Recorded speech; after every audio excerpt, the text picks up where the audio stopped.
30 দিনে ইউরোপের প্যাকেজের কথা শুনে অগ্নিজিতের শর্তে রাজি হয়ে যায় আর বলে এবারে একেবারে পয়মের সনিক্ষেপ করব আর একেবারেই জমে যাবে। কথা শুনে অগ্নিজিৎ মেহেক আর গীতাকে নিজের বেস্ট ফ্রেন্ড বলে আর হাসাহাসি করে। আর ওদিকে অঙ্কিত মেহেককে বলে ওদের সম্পর্ক তো ঠিক করেই ছাড়বো। গিনি তার বাবার জন্য খাবার নিয়ে এলে তার বাবা বলে তোর মা আমার জন্য শিবরাত্রি উপোস রেখেছে আর পুজোর প্রসাদ মুখে দিয়েই তবেই আমরা উপোস ভাঙি। আর গিনিকে বলে তুই জামাইয়ের জন্য উপোস রাখবি না।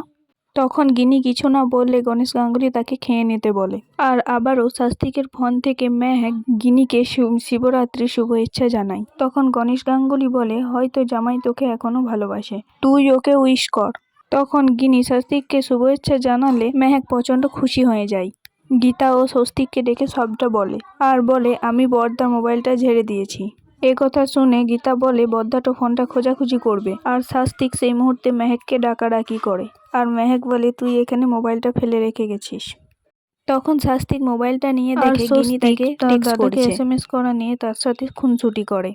আর মেহেক বলে আমার মনে হচ্ছে বৌদি দাদার জন্য শিবরাত্রিতে জল ঢালবে। বাড়ির সবাই মন্দিরে যাওয়ার জন্য রেডি হয়ে যায়। গীতা মেহেক সবাই শিবের মাথায় জল ঢালতে থাকে গান গেয়ে। আর এদিকে কৃপান চলে আসে ছদ্মবেশে।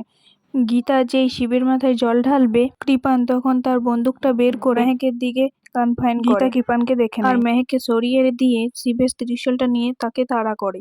কৃপান ছুটে পালিয়ে গেলেও শেষ পর্যন্ত পড়ে যায়। আর গীতা যেই ত্রিশূল দিয়ে তাকে আঘাত করতে যাবে সেই মুহূর্তেই পদ্ম চলে আসে আর কৃপানকে গার্ড করে।